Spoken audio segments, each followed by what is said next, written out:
I think I was making like $10 an hour or something. Or you need to, I don't know, buy a new wheel because your car breaks down. And I was also not trying to give myself salmonella. Moving out can be so exciting, but let's be real, it also comes with a lot of lessons, especially when you're trying to navigate life as a whole on your own when you're first gen. Let me save you the headache, and I'm gonna share with you what I wish I knew before I moved out. Hola, soy Monica. Hi, Monica. Welcome to my channel. I love talking about lifestyle, self-improvement, and I also just love giving advice and tips on how to navigate life as a first gen because I get it. If you are and you're watching this, I got you. Today's video is really all about the behind the scenes and things that I feel like not a lot of people talk about. Whether you're moving away for college or you're moving out of college and starting your adulthood, I'm going to share with you some tips and things that I've learned, some even the hard way. And of course, if you relate to any of this content, make sure to subscribe and like or comment. I would love to have you as a part of my community here on my channel. And of course, let's get into it.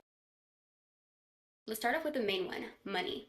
Now, there's a lot of things that I did not think that I had to, spend on initially, and everything adds up. Before moving out, I advise you to create some sort of budget. Break that down into utilities, rent, groceries, and also an emergency fund. Trust me, having a fund for emergencies will save you, especially when you're so stressed or you need to, I don't know, buy a new wheel because your car breaks down. In high school, I think I started working when I was a sophomore or junior, something along those lines. But what I did was I knew I wanted to go away for college, and I ended up saving practically, I want to say 80% of the money that I was making. Mind you, I was only working throughout the weekends. I wasn't even working or even making, I should say, a lot. I think I was making like $10 an hour or something. And I saved about every penny that I could. Of course, I did spend a bit, but it wasn't anything crazy. That helped me tremendously. I remember creating different budgets for every single school year, and I was able to basically fund my own college by doing so and moving out as well. It's hard, but it's very much doable. Now, I know that food delivery is so tempting, but trust me, it adds up, and you don't want to be spending all your money on food delivery.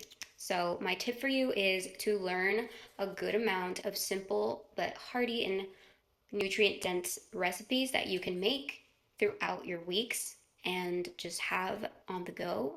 Because a lot of the times when you're a student, you're on the go, especially if you also are working. I was lucky because I actually kind of had a few things that I knew how to cook initially, and honestly, a few of my favorite were like pastas, tacos, salads. I would buy like pre-cooked chicken because I didn't really know how to cook chicken properly, and I was also not trying to give myself salmonella, so I avoided that at all costs. A bonus tip is that I did feel homesickness, so one way that you can implement, those foods and help with homesickness a bit was by making dishes that you loved eating and you grew up eating.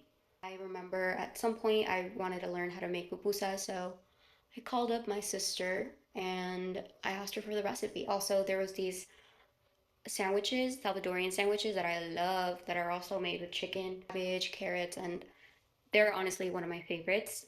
I asked for the recipe and I would make those. And these are things that I would make in like big batches, so I had plenty for the week or a couple of days to eat.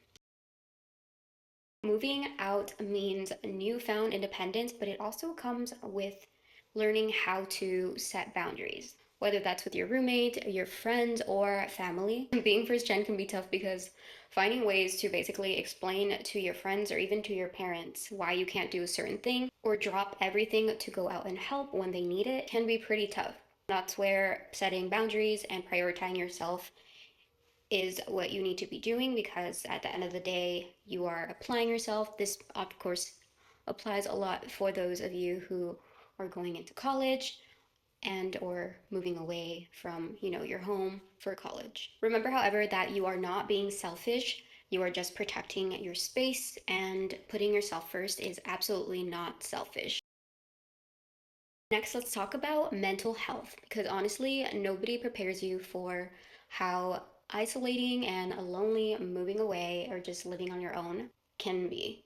You know, you're suddenly responsible for literally everything and you're learning to adult, so it could become pretty overwhelming fast. And I'm here to tell you that it's absolutely okay to feel homesick. The best way to go about this is to create routines that help you stay grounded, like journaling, meditation, yoga, going for a run, finding a new hobby to try, or even calling a loved one. If you can afford it, of course, seeking therapy is always a great option. It's something that I for sure didn't really know how to navigate, one, because it wasn't really talked about and I didn't really grow up knowing too much when it came to resources for it. All I knew was go to therapy, go to therapy. And there's so many more things out there.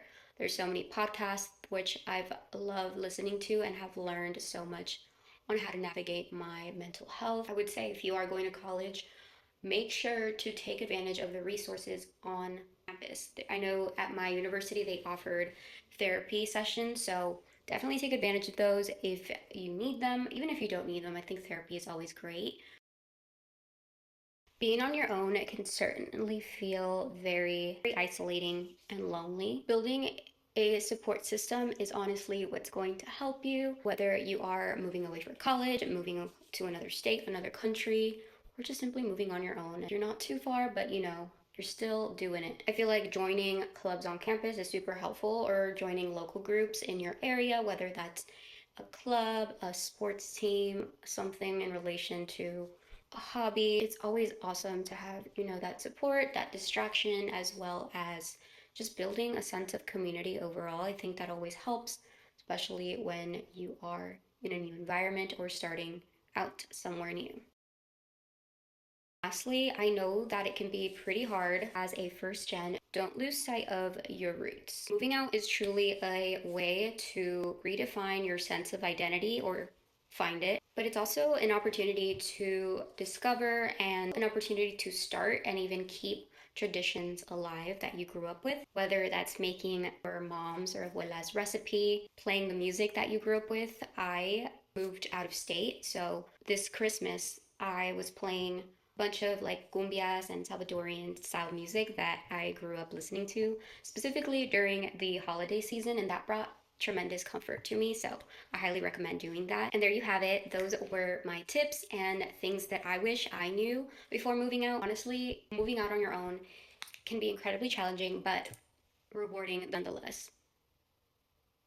Let me know in the comments if you're planning on moving, if you already moved, and what your journey is looking like. Or if you already moved, let me know in the comments what's the biggest lesson you've learned so far. Also, don't forget to like this video and subscribe if you aren't. And feel free to check out some of my other videos. I incorporate advice throughout, honestly, all my videos. I hope you enjoyed this one. I will see you in my next one.